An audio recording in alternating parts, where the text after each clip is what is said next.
It's a big-scale opera. You want to feel and show all possible emotions. Everybody has a stake here. Everybody suffers because of a situation. Madame Butterfly, it's also very understandable for me and very easy for me to express myself. I think everybody's a victim in this opera, and that's what makes it so beautiful. It's just not some simple melodrama.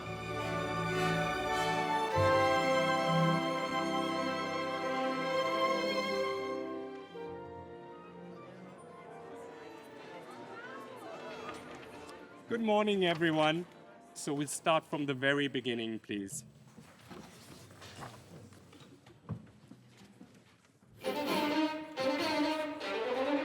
Madama Butterfly is about love and also misunderstanding that love can create, and certainly if different cultures are involved. Pinkerton's a very complicated character. He's young, he's careless, he's entitled, he comes from privilege. We find him literally inspecting his new home, and I think he's on a high.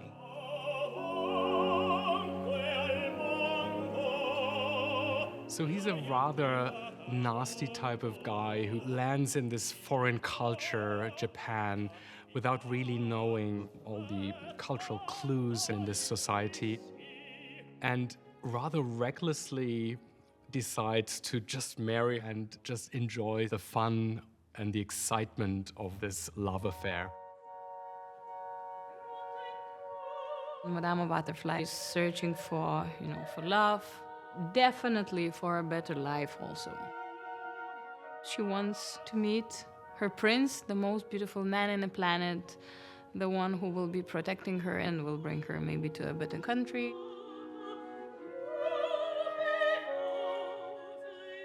I think, even if it's just for a second, that there is an actual love for her.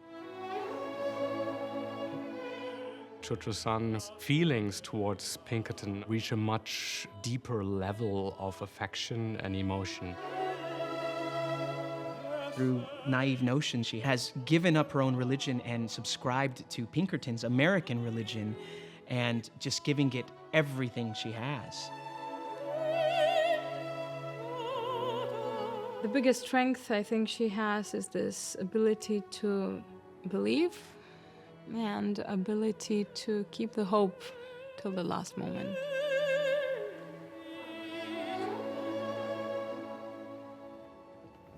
Okay, so from Buonanotte, please.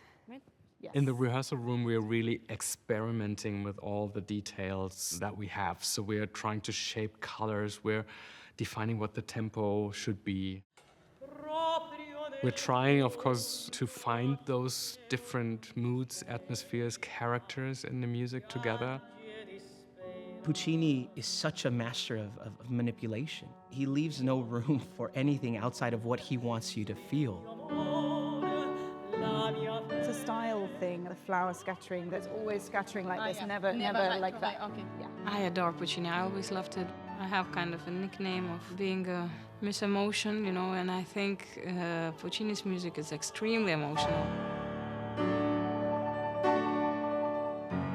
He's a composer who's like all the time telling the story in the music, either anticipating or commenting or reflecting the story. This is for the strings, pianissimo flautando as soft as possible, 6 before 1:11.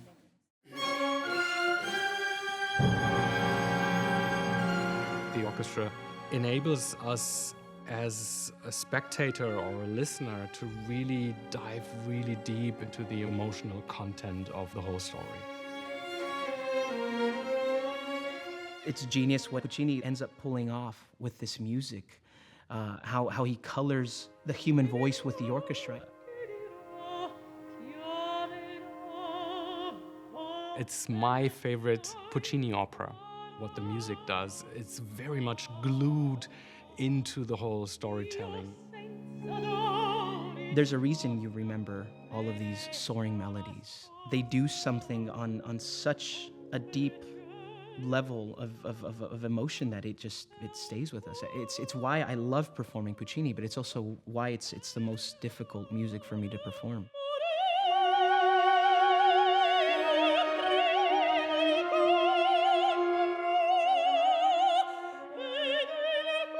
Madame Butterfly, it's a difficult role. It's very difficult to perform, and you're supposed to sound very lyrical, but the orchestra is very big. Every single tone, every single bar is just probably one of the most beautiful things written for soprano.